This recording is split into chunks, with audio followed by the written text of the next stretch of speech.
2 திருடர்கள் டில்லுவும் பில்லுவும் இந்த ஃபேக்டரியில செய்யற ஒரு விலை உயர்ந்த சர்பத்தை திருட பாக்குறாங்க. ஒரு நாள் 2 பேரும் ஃபேக்டரியோட மாடிக்கு போறாங்க. டில்லு ஒரு மெலிசான பைப்பை அவன் பேக்ல இருந்து எடுத்து சர்பத் கண்டெய்னர்ல விடுறான். இந்த சர்பத் ஏன் இவ்வளவு அதிகமான விலை? இத டேஸ்ட் பண்ணி தான் பாப்போமே. டில்லு அந்த பைப் வழியா சர்பத்தை உரிய ஆரம்பிக்கிறான். ஆனா முழு பலத்தையும் கொடுத்து உறிஞ்சாலும் சர்பத் மேலேயே வரல.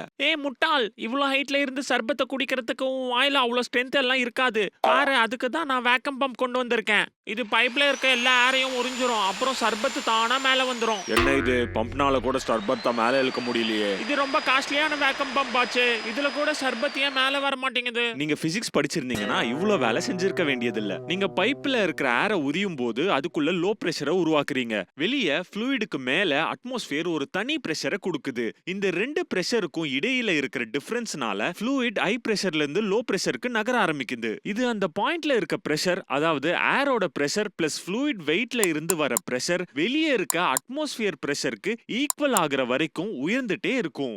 பம்ப் ஏர் வெளியே இழுத்து பைப்புக்குள்ள இருக்க பிரஷர் குறையும் போது வெளியே இருக்க அட்மாஸ்பியரிக் பிரஷரை பேலன்ஸ் பண்ண சர்பத் மேல ஏறும். ஏர் பிரஷர் 0 ஆயிடுச்சுன்னா அப்போ சர்பத்தோட ஹைட் மட்டுமே மொத்த அட்மாஸ்பியரிக் பிரஷரையும் பேலன்ஸ் பண்ணும். சர்பத்தோட டென்சிட்டியும் வாட்டரோட டென்சிட்டியும் சேம்னு எடுத்துக்கிட்டோம்னா இந்த ஹைட் அப்ராக்சிமேட்டா 10 மீட்டர்ஸ் இருக்கும். சோ பில்லுவோட பம்ப் சூப்பரா வேக்கம் பண்ணுனா கூட அதனால இந்த சர்பத்தை 10 மீட்டர்ஸ்க்கு மேல இழுக்கவே முடியாது.